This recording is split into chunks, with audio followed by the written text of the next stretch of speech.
తాలిబన్లనో లేకపోతే ఏదో విదేశీ టెర్రరిస్టులు ఎవరైతే ఉంటారో వారిని ట్రీట్ చేసే విధంగా ఇక్కడ పరిస్థితులు ఉన్నాయి. మరి ఒక ప్రజాప్రతినిధికి ఇవ్వాల్సిన గౌరవాన్ని ప్రజాప్రతినిధులుగా ఉన్న చంద్రబాబు నాయుడు కానీ వారి మంత్రివర్గ సభ్యులు కానీ ఎందుకు విస్మరిస్తూ ఉన్నారు నాకు అర్థం కావడం లేదు. మరి ఇది ఇలాగే కొనసాగినా ఇబ్బంది లేదు. వైఎస్ఆర్ కాంగ్రెస్ పార్టీ శ్రేణులు తప్పకుండా ఈ పరిస్థితిని అధిగమించి ఈ ప్రభుత్వానికి బుద్ధి చెప్పే రోజులు దగ్గరలో ఉంటాయి. మరి నేను ఒకటే చెప్తా ఉన్నాను, ఒక ప్రజాప్రతినిధులకు న్యాయపరంగా ఇవ్వాల్సిన సౌకర్యాలన్నీ కూడా ఇవ్వాలన్నా పని లేదా? వారిని టెర్రరిస్టుల మాదిరి చూసి ఆ విధంగా మీరు వారిని ట్రీట్ చేస్తారా? ఇది మంచి పద్ధతి అని నేను అడుగుతూ ఉన్నాను. ఏదేమైనా కూడా ఈ ప్రభుత్వం తీసుకునే చర్యలన్నీ కూడా మేము ఖండిస్తూ ఉన్నాం. మీరు చేసే ఈ తప్పుడు విధానాలు రాబోయే రోజుల్లో ఇది ఒక అలవాటుగా మిగతా ప్రభుత్వాలకు కూడా మారకూడదని చెప్పి నేను తెలియజేస్తూ ఉన్నా. తప్పకుండా ప్రజాప్రతినిధులకు ఇవ్వాల్సిన గౌరవాన్ని, వారికి ఇవ్వాల్సిన ప్రాముఖ్యతను, వారికి కల్పించాల్సిన సదుపాయాలు కల్పించాలని పదే పదే నేను మీ ద్వారా తెలియజేస్తా ఉన్నాను.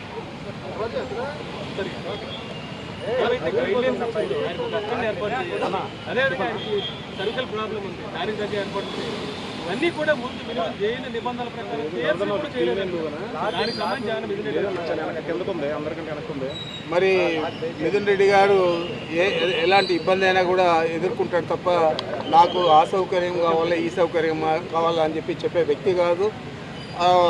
ఇప్పుడు కూడా ఆయన ఏం కూడా నాకు చెప్పలేదు. అయితే ఇక్కడ ఉన్న పరిస్థితుల దృష్ట్యా అక్కడ ప్రభుత్వం న్యాయపరంగా కల్పించిన సౌకర్యాలను కూడా అందజేసే పరిస్థితుల్లో లేదంటే ఈ ప్రభుత్వం ఏ విధంగా పనిచేస్తూ ఉందో, ఎంత ఖర్చుపూరితంగా వ్యవహారం చేస్తూ ఉందో అది మీ దృష్టికి తెస్తూ ఉన్నాను. ఆయన బాగున్నాడు, సంతోషంగా ఉన్నాడు. సార్ 3 పూట్ల భోజనానికి ఇంటి భోజనానికి ఒప్పుకున్నారా? రూమ్లో టీవీ అలాంటిది ఏం లేదు. 3 పూట్ల భోజనం లేదు. ఒక పూట భోజనానికి ప్రభుత్వం అదే న్యాయస్థానం అది పర్మిషన్ ఇచ్చింది కాబట్టి ఆ విధంగా అలో చేస్తారని నేను అనుకుంటా ఉన్నాను. ఇప్పటికైతే ఏం లేదు. ఈరోజు ఏమన్నా చేస్తారేమో తెలియాలి. పార్లమెంట్ సెషన్ ఖచ్చితంగా నేను చూడాల్సి ఉందని చెప్పి అందరూ పొందుపరిచారు. అంటే అది వెసులుబాటు తీసుకుంటారంటారా? చూడాలి, ఎంపీగా ఉన్నారు కాబట్టి ఈరోజు చూడాలి. ఒకవేళ కనుక నిబంధనలకు ఒప్పుకోకపోతే అంటే ఏ రకంగా ముందుకు వెళ్ళబోతున్నారు? ఒక ప్రజాప్రతినిధి నిబంధనలు మీరు వెళ్ళారు, మళ్ళా న్యాయస్థానాలనే ఆశ్రయిస్తాను.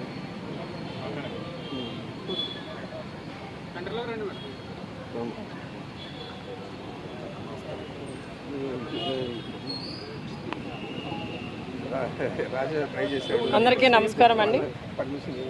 ఈరోజు మరి మిథున్ రెడ్డి గారి మీద ఏవైతే మద్యమ కేసులు బనాయించి ఆయన అరెస్ట్ చూపించారో ఇది అక్రమ కేసు, అన్యాయంగా ఆయన మీద బనాయించారని చెప్పి మా వైసీపీ నాయకులం అందరం కూడా తీవ్రంగా దీన్ని ఖండిస్తున్నాం. మా ప్రభుత్వం అధికారంలో ఉన్నప్పుడు, జగనన్న ముఖ్యమంత్రిగా ఉన్నప్పుడు ఈ మద్యమ దుకాణాలని ప్రభుత్వమే నడిపించి ప్రభుత్వానికి ఆదాయాన్ని చేకూర్చారు. ఆ రోజున మరి ఆ విధంగా నడిచిన ఈ మద్యమ షాపులు మరి వాటిలో ఈ రోజున స్కామ్ జరిగిందని చెప్పి లేనిపోని నిందలన్నీ కూడా మా ఎంపీ మిథున్ రెడ్డి గారి మీద మోపి ఆయన్ని ఈ విధంగా మరి జైలు పాలు చేయడం అనేది నిజంగా మరి మేమందరం కూడా